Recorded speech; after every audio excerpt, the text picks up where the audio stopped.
Welcome to Public Speaking with Peter George. Do you want to be calm, confident, and credible every time you speak in public? Then stay tuned as Peter and his guests discuss public speaking tips, techniques, and tactics that help you increase your impact, influence, and income. Here's your host, Peter George. Do you struggle with impostor syndrome? Have you somehow lost the confidence you once had? If so, you're not alone. Many people struggle with these, including my guest, Luke Menkes. Luke is an experienced public speaker who had to learn how to get over tremendous stage fright, introversion, and shyness to be able to excel in running his very successful Newtown Big Dreams podcast. Luke is a living, positive example of what you can accomplish with persistence, a few simple techniques, and the right strategy. Here's my conversation with Luke Menkes. Thanks for joining us, Luke. It's great to have you here. It's great to be here. Thanks so much. Luke, we all have a story about our most terrifying time when it comes to public speaking. What's yours? So I dropped out of high school when I was 16, and I wanted to go to university. So when I was 21, I applied as a mature student. And the university, York University in Toronto, said, well, you've got some good work experience, but your high school grades are so terrible, you can forget it. Like, they basically rejected me. So I filed an appeal. There was a way to file an appeal. And I was already a really good writer at this point. So I drafted an appeal, I filed it. And they said, okay, we will let you into university, but you've got to go back to high school, like actual teenager high school. I was 21 years old. They said I had to take 3 courses. One of them had to be English, and I had to get a 75% average, which I guess is a B plus. And so one of them was English, and my English teacher said that if I did not do an oral presentation, she would fail me. I would not be going to university. And I hated her. Like, I was so angry about that. And I tried to bribe her. I tried to negotiate. And I said, let me do extra essays. I'll write 3 essays, 4 essays. She's like, no, if you don't get up in front of this class and give a 20-minute presentation, you are not going to university. So I had to. And it was terrible. I mean, I was so nervous, I could barely speak. And I resented it for years. And I wish I could find her and go back and tell her this was a long time ago. But she actually changed my life, because I realized if you want something bad enough, you're going to do whatever it takes. Right.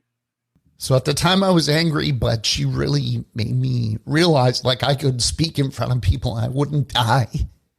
I didn't do a good job of it, but I didn't die. So it taught me that I really could do it. You, like most people, had to deal with that fear of speaking, which we all know is very pervasive. How do you finally overcome it? So I became a salesman. And so I've always struggled with this. So what I did was I said, to be successful, I'm going to have to get past this. I may not cure stage fright completely, but I have to be able to respond when the situation calls for it. And so I started taking Toastmasters, and I started just pushing myself a little bit. Like, if I have a client and they're kind of 50-50 between text messages and phone calls, I would push myself to make that call.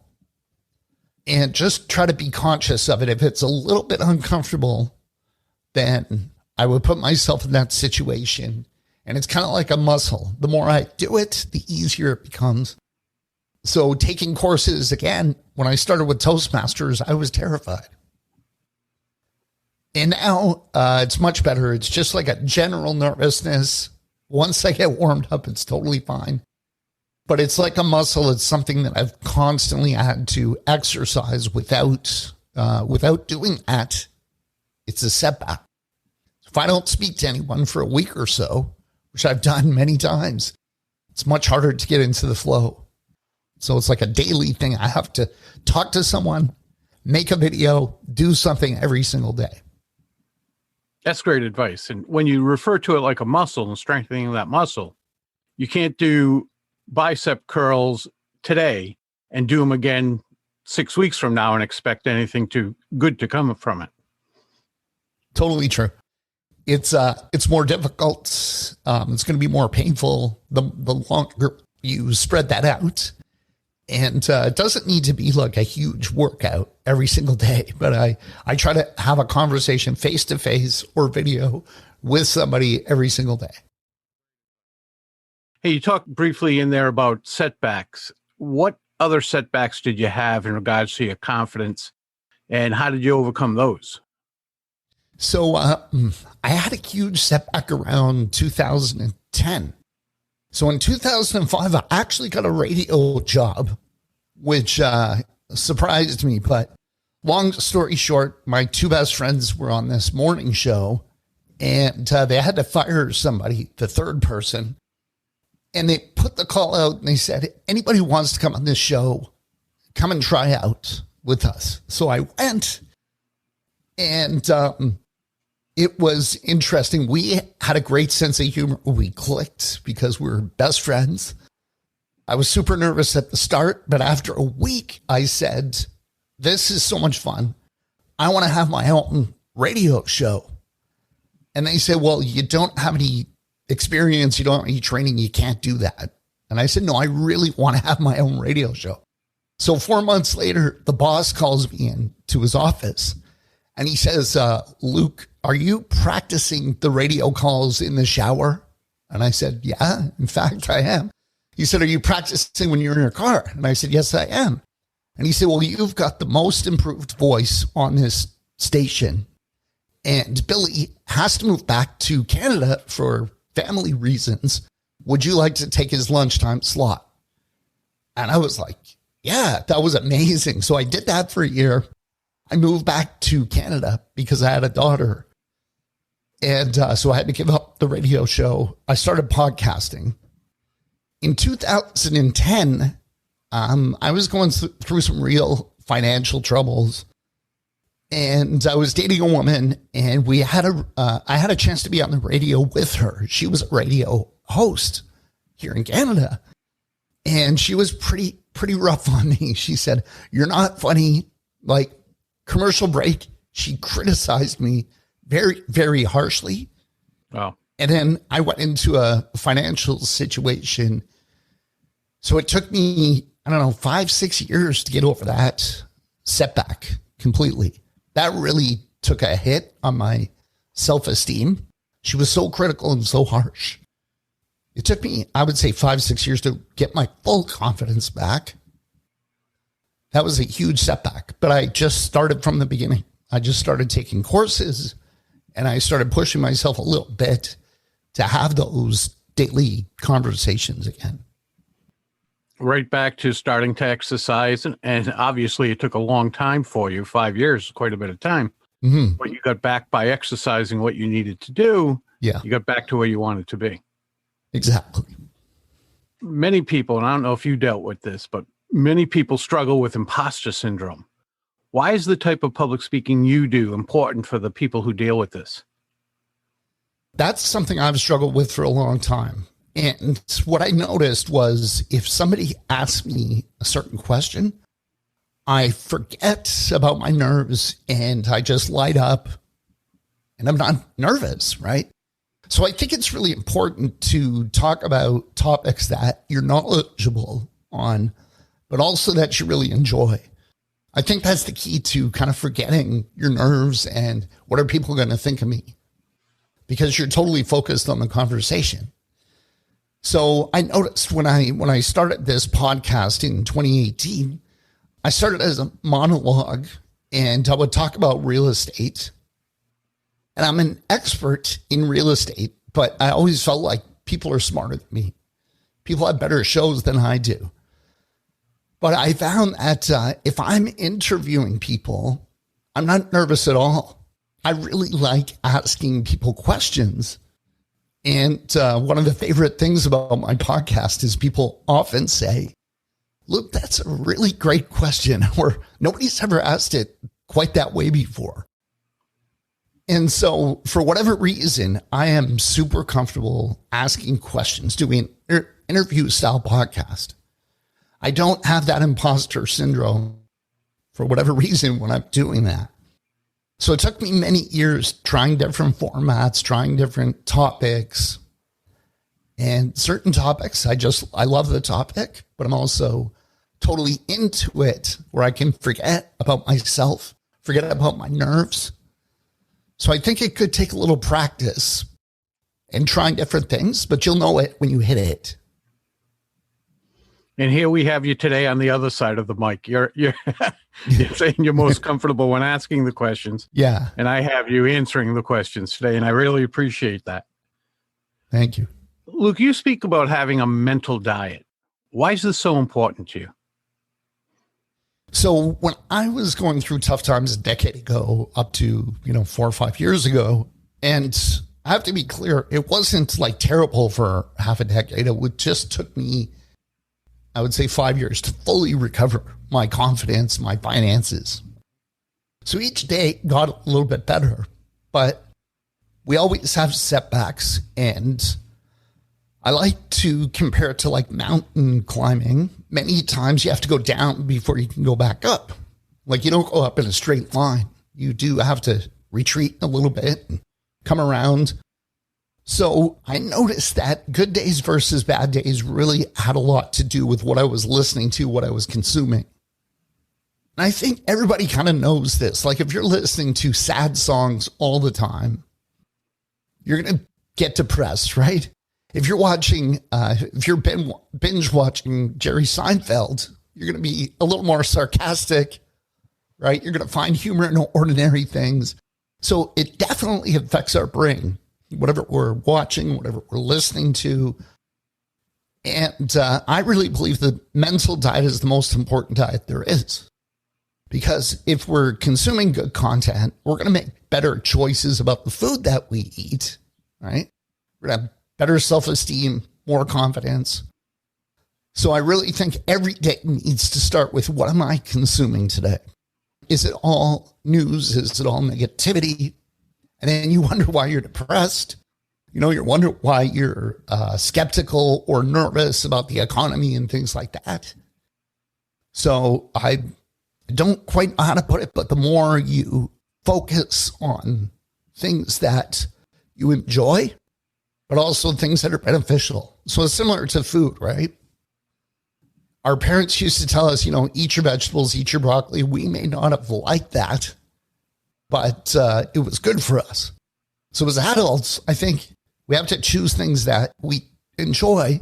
It's really important, but also that's beneficial. So it has to be those two things combined. Otherwise, you won't sustain it. I like to call it like mental junk food. So a lot of my family, they watch these sitcoms and they're fine. There's nothing wrong with them, but it's like mental junk food. I see a lethargy and an inability to focus on serious things, lack of ambition. To me, that's the result. It's like eating a bag of Doritos. It won't kill you. It's not going to give you a heart attack, one bag. It's the habit of what we're consuming that really makes a difference in everything else. What are you doing now with regards to public speaking? The main thing is the podcast. So I'm doing about 4 or 5 interviews a week. And the little twist on my show, because I was trying to think, well, there's hundreds of entrepreneur shows out there, and I love them. But how would I stand out? So when I started in 2018, people would come to this desk here, and it was local businesses. So I was interviewing local businesses. And I found that 95% of my guests had moved here from somewhere else. And I had moved here from somewhere else. So I would start every episode with, tell us how you got to Kelowna, which is the name of our town. And there was some amazing stories. Like one example, person's wife had they were in a severe car accident, but the wife was very seriously injured, was in the hospital here for 2 months. They were just driving through. They were going from Calgary to Vancouver. They figured they'd stop here for lunch. They had a terrible accident just outside the city. So they were stuck here, 3 kids, man and wife, for 2 months. They rented a place and they fell in love with this city. And as the wife recovered in the hospital, they were talking about it. And they said, why don't we move the family here? And that's what happened. So other people came for business or for romantic reasons. And I thought, that really makes a person more interesting when we know about their big move, you know? And so I decided, well, I'll expand past this city now that we have to do Zoom calls. I couldn't really have people come over. So there's no restriction on where the person's located. So I thought I'm going to start every episode like that. Tell us how you got to Chicago. Tell us what made you decide to move to Chicago 10 years ago. And I love listening to that story. So to ask that question is super easy. No impostor syndrome. I moved 10 times, lived in 4 different countries. So it's a topic I'm in love with. And I don't feel any nervousness asking you, how did you get to Rhode Island? Tell us that story. It's entrepreneurs for the most part. It's business people. It's salespeople. But that's how every show starts. I've listened to it. It's a great podcast. So I suggest if people are interested in that type of topic, they go listen. It's an excellent podcast. Thank you. Luke, what final tidbit or advice do you have for those speakers who they took a confidence hit, whether they're just starting out with public speaking or have been doing it for a while and for one reason or another have lost that confidence? What would you suggest for them to come back and build that up?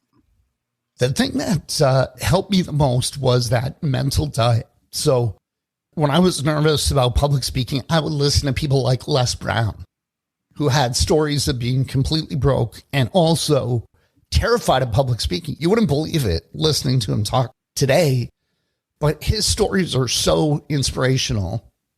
And I would say find people you resonate with who have been through something similar and be persistent. So like an exercise routine, some days you don't feel like going to the gym, but if you're committed, you're going to go. And if you're feeling like on a scale of 1 to 10, 1 is I will never go to that gym again. 10 is I can't wait to get there. If you're a 3 or a 4, your goal should be to get to a 4 or a 5. You don't have to go from a 3 to a 10. Just increase your motivation just a tiny bit. You're shifting the direction. And to me, I do that through the mental diet. I literally get up and I decide, what am I going to watch today? What am I going to listen to today? And it's completely changed my life in every respect. Where can our listeners connect with you? newtownbigdreams.buzzsprout.com is the website for the podcast, and my contact info is there too. You can find me on LinkedIn or Facebook or Instagram. I'm everywhere. But if you just type in Newtown Big Dreams podcast, you'll find me. Luke, thanks so much for being with us today. It was a pleasure to have you, and I wish you the best of luck ongoing. Thank you, Peter. It's been a real pleasure. That's a wrap of another episode of Public Speaking with Peter George. Be sure to rate, review, and subscribe wherever you listen to your favorite podcast. Tune in Monday when you'll hear another episode of Public Speaking with Peter George, and again Thursday for your next episode of Quick Bites, public speaking tips and techniques you can digest in 5 minutes or less. Until next time, remember, when it comes to speaking in public, you've got this.